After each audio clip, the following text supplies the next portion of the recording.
Well, welcome to our Market Talk webinar from Park City, Utah. I'm Ron Wilstein, broker at Keller Williams Luxury Homes in Park City. And I'm Jeremy Wilstein. I'm the buyer consultant for the Wilstein team. And we're here to share with you what's going on in the world of Park City real estate. This is our February 2014 Park City Market Talk webinar. Thanks for joining us. All right, and lots of things have been happening in Park City. So let's just review what our topics will be for this webinar. Last month we had the Sundance Film Festival. Yep. Lots of celebrities, fun films, good skiing, and restaurants. And parties. And parties. Restaurants are full, the parties were full. And we want to update you on what's been going on with the Winter Olympic Games there in Sochi, Russia. And then we'll give you a market update, let you know what's been selling, what prices have been, and what we're anticipating for the future. And then we're going to talk about how to postpone paying taxes when you sell a property that has gone up in value. And then finally, we'll share with you what buyers and sellers tend to do in the real estate market during the final weeks of the ski season. So with that in mind, Jeremy, what did you do over Sundance? I didn't make it to a movie, but I did have some friends come in town, and we went up to Main Street and got into some parties and met some celebrities and went snowmobiling. Yep. Fun time always. Park City was packed out, Yep. Except for the mountains. The mountains are usually wide open. The restaurants are full. And as Jeremy said, lots of parties. Very good for business overall for the market and for the film industry as well. Mm-hmm. But what's on everybody's mind, of course, is the Winter Olympic Games. Yeah. And we put the domain name teamusa.org because it's one of the best places that you can be kept current on what has been happening for the Olympics in Sochi. Yeah, so there was some history made this year with the first time the women were allowed to ski jump in the Olympics. And the three women that were on the national team were all from Park City. We had Jessica Jerome, Sarah Hendricks, and Lindsay Van. That's right. And Jeremy's sister grew up, went to school with Lindsay, and she's kind of the woman who spearheaded the movement to get it into the Olympics. Instrumental and very great to see that. Long overdue. And then another exciting thing is that our very own Sage Kotzenberg won the snowboard slopestyle gold medal. There he is. He just lives a couple miles from here, Yep. if that. So go Sage. Yep. Here we just highlighted in our background just a number of the activities. Erin Hamlin, first woman who has scored a medal in the luge in the history of the Olympics, and many others that we're going to highlight. What's very exciting for us here in Park City is that Park City is now the city in the country that has the most Winter Olympians in the country. And of course, we have at the top of our list Sage Kotzenberg, who came back with the gold and the very first medal for the U.S. And then I grew up skiing with Julian Mancuso, Ted Ligety, Megan McJames, Steve Nyman. Went to school with Jessica Jerome, and a number of other on the list. So it was great. It was great to see people you grew up with doing such great things. I wish I could do better. Very much a local event, and this list doesn't even include everybody, but it's exciting, very localized here in Park City to have so many world-class athletes and Olympians. Well, let's let you know what's happening on the mountains in terms of skiing and snow. Starting with Deer Valley, over the past 48 hours, 3 inches of new snow with a base of 65. It is snowing right now as we're recording this webinar, but they've got all the runs open, all the lifts open, all the bowls open, and of course you can go to deervalley.com to get more details. And then Park City Mountain Resort, they have 6 inches of new snow in the last 48 hours, slightly higher base at 70 inches, 116 runs open, 16 lifts, 5 bowls, and 4 parks. So they're 100% open. Yep. Which they have been for some time. And then the Canyons looks good too with a 75-inch base, 6 inches of new with 166 runs, 19 lifts open. The bowls are open, 4 of them, and of course the half pipes getting lots of attention with the Olympics. Got 5 of those available for guests and visitors. And those are the natural half pipes at the Canyons, so not quite like the Sochi ones, but they've got natural half pipes throughout the mountain. That's right. And our snow is doing a little bit better too. Yes. So let's take a look at what's been happening in the Park City real estate market. We're going back 12 months here. We're looking at homes, condominiums, and vacant land combined, and this is all the real estate companies combined. There's been 1,399 sales in Park City, which is up 13% or 165 sales from the year before. And if we take a look at the year-to-year comparison of closed sales and break it up into homes, condominiums, and lots, you can see our homes in 2014 were up 12%, condos were up 13%, and land is up 21%, leading the pack.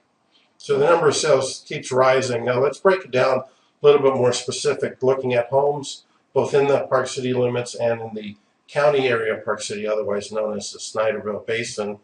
Number of sales in the city limits is up 7%, up to 190 transactions, and up 14% from 342 to 390 sales in the Snyderville Basin. And then taking a look at condo sales in the Park City limits, we're up 10%, up from 325 sales to 359, 2014. And in Snyderville Basin, we're up 16%, up from 221 to 256. And let's take a look at vacant land.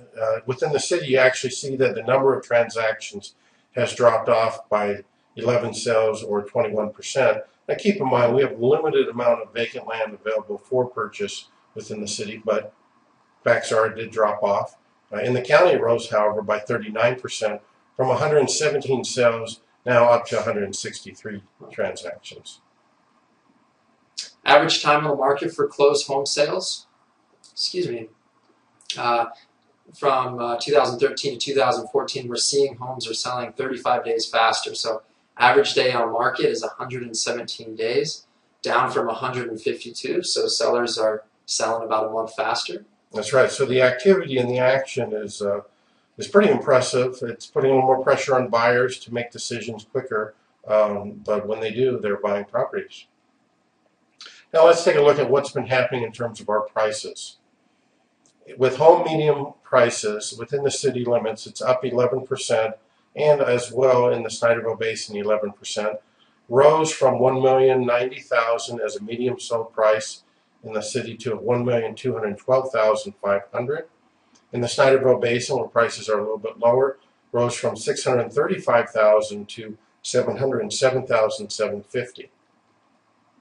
And then taking a look at condo sales, inside the city limits, we're up a modest 2%, up about $10,000. And then in Snyderville Basin, we're up 24% from $270,000 to $334,000. So a nice increase in the Snyderville Basin area, which saw a pretty big decrease when the economy fell out. Yeah, so it's adjusting really, really nicely. Lot sales up in both categories, up 23% in the city.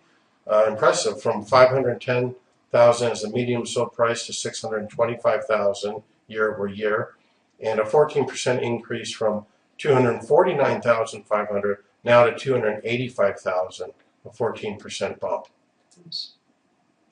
Now this graph here is one that we just updated last month as 2013 came to an end. The height of our market was in 2005 with the greatest number of sales in the history of Park City. Then it dropped for 4 years in a row.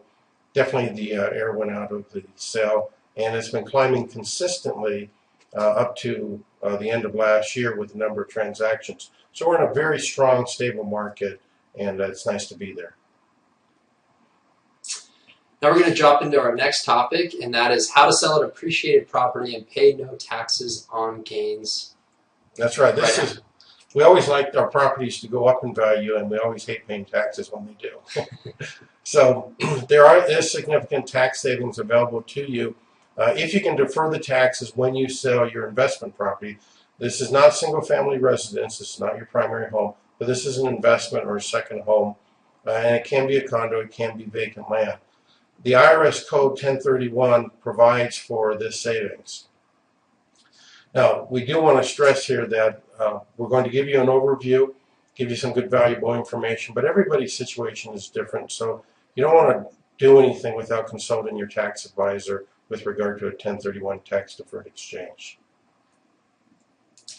So to defer your taxes on gain from the sale of appreciated property, you have to buy another property.